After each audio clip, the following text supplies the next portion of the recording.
না। তাহলে টের পেলেন কীভাবে? এরকম এক হাঁড়ি খেজুরের গুড় জ্বালিয়ে বের করার পিছনে এভাবে গাছ কেটে গাছ থেকে যে রস বের করে জ্বালিয়ে দীর্ঘক্ষণ সময় ও শ্রম ব্যয় করে তারপরে এই গুড়টি হয়তো বিক্রি করতে দেখেছেন। বাট কখনো কি ভেবেছেন যে কে বা কারা প্রথম এই খেজুর গাছ কেটে রস বের করে আপনার খেজুরের গুড় জ্বালিয়ে তৈরি করা যায় এইটি আবিষ্কার করেছিল? তো বন্ধুরা, চলুন আমরা আজকে দেখে নিব যে খেজুরের রস থেকে কিভাবে এই খেজুরের গুড়টি হচ্ছে আমাদের চোখের সামনে। গুড়ের টেস্ট কেমন? টেস্ট আসলেই সুন্দর, তাই না? কারণ যেহেতু এর কোনো ভেজাল নেই তো সুন্দর হবেই। একটু দানা হবে নি, কিন্তু খাতি এই জুট, পিঠে একটা করার এই জুট।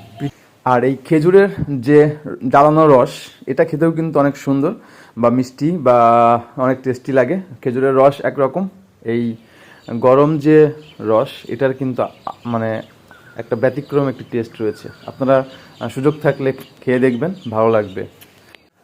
আপনারা দেখতে পাচ্ছেন যে খেজুরের গুড় জ্বালানো হয়ে গেছে, এরপরে এই হাঁড়িতে রাখা হয়েছে। এখানে 7 থেকে 8 কেজি গুড় রয়েছে।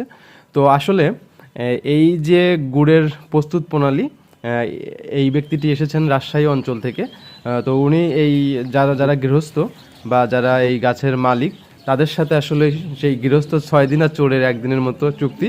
অর্থাৎ এই রস একদিন হচ্ছে যাদের গাছ তারা পাবে, আর বাকি 6 দিন উনি পাবেন, এবং উনি সেটি জ্বালিয়ে গুড় করে এটা বিক্রি করছেন আমাদের লোকাল বাজারে 450 টাকা কেজি। তার মানে হচ্ছে যে 7 থেকে 8 কেজি যদি গুড় হয় প্রত্যেক দিন, তাহলে 450 টাকা করে সেই হিসাবে উনি এই গুড়টি বিক্রি করেন আমাদের লোকাল যে পাড়াতে। তো ওনার গুড়টি আসলে চমৎকার, কারণ উনি যেহেতু ভেজাল দেওয়ার কোনো সুযোগ নেই বা ভেজাল দেন না, তো সেক্ষেত্রে ওনার শ্রমটাও কিন্তু রয়েছে। উনি প্রতি সপ্তাহে 3 দিন পর পর আসলে এই গাছগুলো কাটেন, এবং গাছগুলো কাটার পরে রসের যে মানে সারাদিন ধরে যে রসটি হয় সেই রসটি তিনি ভোরবেলা জ্বালানো শুরু করেন, এবং কয়েক ঘন্টা জ্বালানোর পরেই কিন্তু এই গুড়টি আসে। তার মানে হচ্ছে উনি তার নিজ এলাকা ছেড়ে এই পরবাসে আসছেন এবং এখানেই থাকেন, খাওয়া দাওয়া করেন। আমি দেখলাম যে এলাকার লোকজনের সাথেও তার সখ্যতা তৈরি হয়ে গেছে।